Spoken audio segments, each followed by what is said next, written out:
জোর আমাদের বারবার রাস্তাঘাট আটকে দিছে স্যার। আমরা কি করবো বললাম, আমরা বাসের কাছে নির্বাহী অফিসারের কাছে আইছি, নির্বাহী অফিসার সকাল ধরে এখানে আছি। আমাদের এই অবস্থা করে স্যার, আমাদের ছেলেমেয়েকে জাতি পারতেছে না, স্কুলে জাতি পারতেছে না স্যার। একবার আমাদের সরকার রাস্তা বন্ধ করে গেছে। খুলনা ডুমুরিয়া উপজেলার মধুগ্রাম এলাকায় 2 দিন যাবৎ 5টি পরিবারকে একমাত্র চলাচলের সরকারি রাস্তা অবরুদ্ধ করে রেখেছে স্থানীয় বিএনপি নেতার নির্দেশে। ভুক্তভোগী পরিবারের পক্ষ থেকে শাহিন আলম বাদী হয়ে ডুমুরিয়া উপজেলা নির্বাহী অফিসার সবিতা সরকার বরাবর একটি অভিযোগপত্র দাখিল করেছেন। ভেঙে দেওয়া হবে এবং তাদের অবস্থা খারাপ করে দেওয়া হবে এবং বলি তাদের মাঠ সরকারি জায়গায় তোমার স্পষ্ট করতে দেওয়া যাবে না। আছে কিন্তু তুমি আমাদের সাথে বেয়াদবি করিস। আমি বললাম স্যার, আমি কোনো বেয়াদবি করি না, আমি কোনো কথাই বলি না আমাদের সাথে। এটাই বলে আমি আমার রুটি বিস্কিট আমার নীতি দিচ্ছেন, ওখানে গাড়ি ফেরত দিচ্ছে, বলছে তোমরা যদি এখানে গাড়ি নিয়ে গাড়ি ভেঙে দেবো তোমাদের ফালসার। আমাকে ওখান থেকে সরাই দিচ্ছে এবং মাঠ আমাকে স্পষ্ট করতেছেন সরকারি মাঠটা কি হয়েছে তোমার জন্য, তোমরা কোথায় যাবো কিনা যাবো জানি না, তোমরা বিলটা চলে যাও, কাদাবাড়ি ভেঙে চলে যাও, তোমরা রাস্তা কোন বাড়ি যাবো কিনা তোমার বাপের জায়গা নিয়ে সে বাড়ি তোমরা ভাত করে নাও।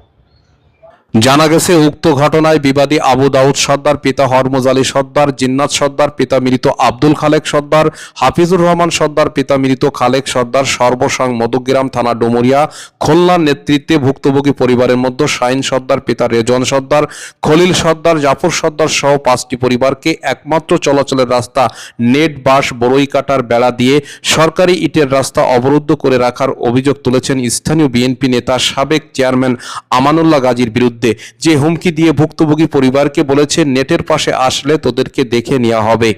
সাথে একটা সরকারি রাস্তা আছে, সেই রাস্তাটা একটা সরকারি মাঠ আছে, খেলাধুলার মাঠ, সেখান থেকে সরকারি জায়গা এসিল্যান্ডের জায়গা, সেই জায়গায় এলাকার বিএনপির নেতা বীরেন্দ্র আমার সেই রাস্তাটা অবরোধ করে দিয়ে কাটা দিয়ে ঘিরে, তাদের নাম আছে মোহাম্মদ আমানুল্লাহ, জিএম আমানুল্লাহ, অধ্যাপক আমানুল্লাহ, সাবেক চেয়ারম্যান মোহাম্মদ মিজান গাজী, আব্দুর রাজ্জাক মোল্লা এবং আজিজুর ফকির ইউনিয়ন ওয়ার্ড সভাপতি, এরা থাকে আমার রাস্তাটা ঘিরে দিয়েছে আজ সম্প্রতি 2 দিন যাবৎ। দেওয়ার পর আমরা বাড়ির থেকে বেরোতে পারতেছি না।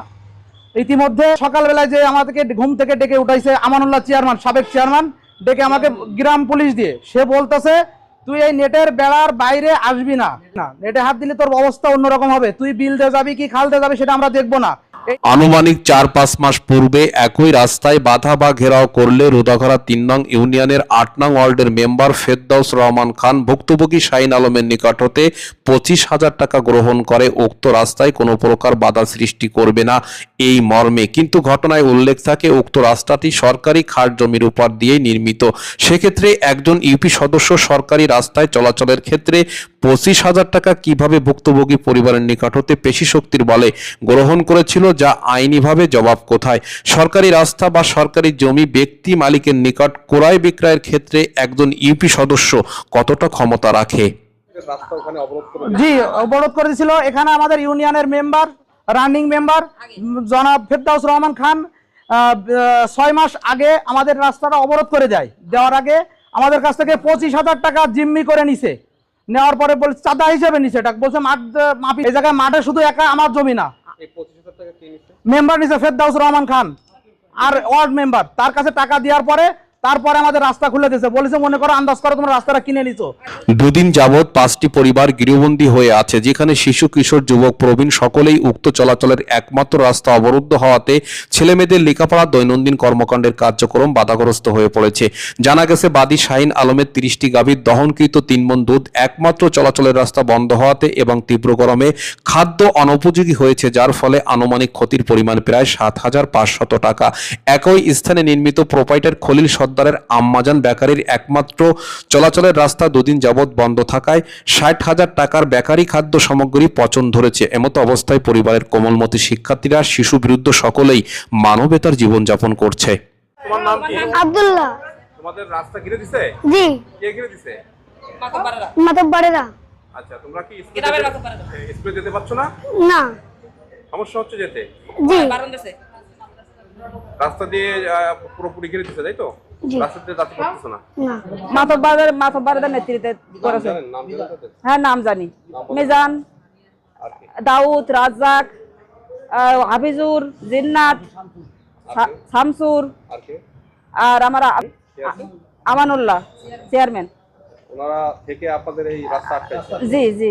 ঘটনার সূত্রে জানা গেছে স্থানীয় প্রভাবশালী বিএনপি নেতা আমানুল্লাহ নির্দেশেই বিবাদী আবু দাউদ সর্দার, জিন্নাত সর্দার, হাফিজুর সর্দার এমন নাজেহাল অবস্থা সৃষ্টি করে রেখেছে। এমত অবস্থায় পরিবারের সকলেই ডুমুরিয়া উপজেলা নির্বাহী অফিসারের নিকট বাড়ির একমাত্র চলাচলের রাস্তা বন্ধ হওয়া প্রসঙ্গে স্মারকলিপি প্রদান করেছেন।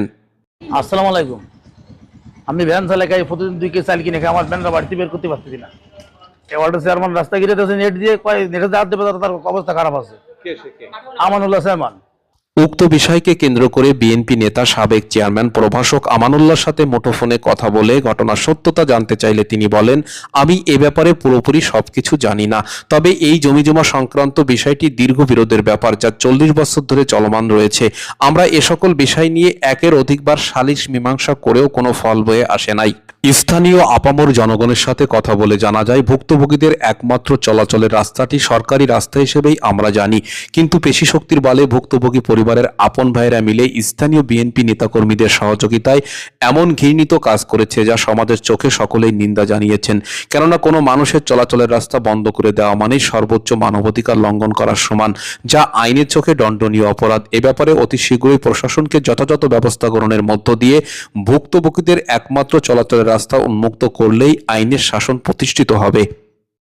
আমার নাম মোহাম্মদ মিজানুর রহমান গাজী। সেখানে মূলত গ্যাঞ্জামটা ভাইদের সাথে, হ্যাঁ, ভাইদের সাথে ভাইদের গ্যাঞ্জাম। ওই যে রাস্তা ঘিরে রাখে সেটা আপনি কি বলেন? রাস্তা ঘেরছে, ওইটা হচ্ছে আপনার জমিটা টোটাল মাফ হয়েছে, বুঝছেন। ভাইদের ভিতরে গ্যাঞ্জাম হওয়ার পরে মাফ হওয়ার ভিতরে দেখছে যে আপনার ওই মাঠের যে জায়গাটা, সেই জায়গাটা দখল করে ওনারা রাস্তা করেছে। তো ব্যক্তি জায়গা ওটা, মানে ওই পাশে ব্যক্তি মালিকানা, এই পাশেটা ওই যে রাস্তা যেটা ওটা মাঠের ভিতরে, ওই যে ঘিরা যেটা সরকারি জায়গা। সরকারি জায়গা। তো সরকারি জায়গা তো ঘিরে রাখার অধিকার কারো নেই। এখন ঘিরে রাখার অধিকার না, ঘিরে রাখছে কে? এইটা মানে এলাকার হয়তো নেতৃস্থানীয় লোক যারা, ওনারাই এই মীমাংসা করার জন্য অনেক চেষ্টা করেছে। আপনার দীর্ঘদিন ওই জমিটা অন্তত মনে করেন 30 বার মাফ হয়েছে।